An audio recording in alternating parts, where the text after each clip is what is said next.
in. Shut the door behind you. Just walk right up to the threshold. Out. Good girl. Yeah, good.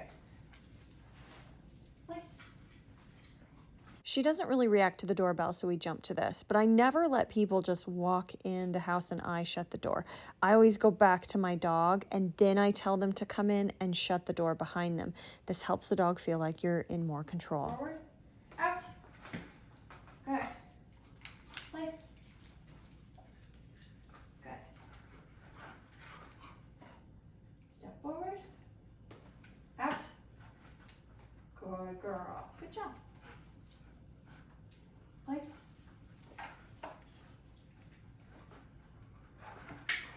Good. I'm going to take one step forward. Out. Good. Your instinct is good. Go ahead and back up on this one because I think that's a bit close for her. There you go. Place. Good. Be over here in case she goes next. This time, do 2 steps forward. Out. You know you get out yourself. Good. Go ahead and stay right where you are. Place. See if she hesitates. Place. Yeah, go ahead and back up. Place. Yeah, that's her. Start threshold. Down. Down. Oh, head tossing. This time, I actually want you to just, like, don't break that horizontal threshold, horizontal line. Just do a little bit of a bend, yeah.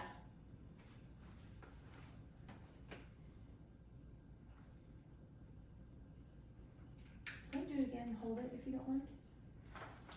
Out. Good job. I was about to get you. Back up. Place. She gets mad about it though.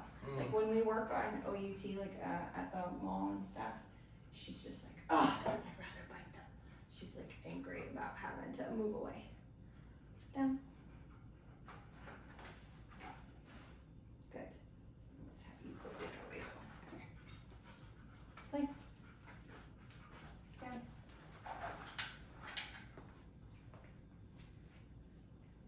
Same thing.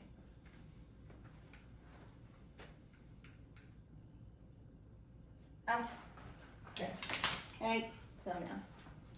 Nice. Not too shabby. Alright, let me have that. And take her leash, walk away, and then walk back with me. Remember, pressure up if she has any shenanigans.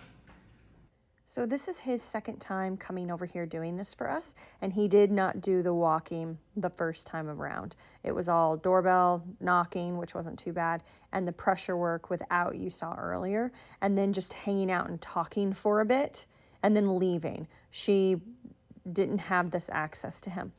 We only do this, well, it just depends. If the dog is not in arousal mode, if they're nervous or if they look kind of neutral or even wanting to say hi, that's usually when we do this. Not if they're still looking like they might be gunning for someone. So this was interesting to see. She did her demanding, I demand attention, cute little thing, falling over, poking him with the muzzle, which I had the e-collar. I tapped and said no for. And I said no. I didn't have him say no because I wasn't totally sure how to read this. It was a bit of a surprise. But bottom line, when she doesn't feel pressure and she wants to say hi, she gets very pushy, very demanding about it. And that's how she's been with her owners as well. And it's just gotten a little out of hand with her owners because they didn't know how to interpret this stuff.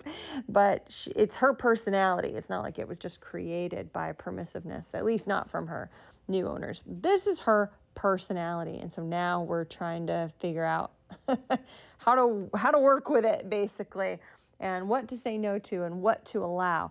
And this is the kind of stuff when she's in control, when she's demanding things, that is always a no for her in her situation. But she did really good. Really happy to see this.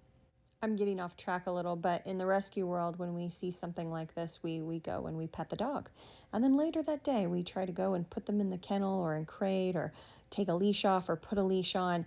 And then they are very disrespectful towards us. And that definitely correlates to how we nurtured that pushy, pet me demeanor earlier in the day. So just remember, guys, with new dogs, it's always best to go slow and not give in to demanding behavior, even if it's the dog's first day with you, because it can really set you up to fail later on in other situations before you really know this dog.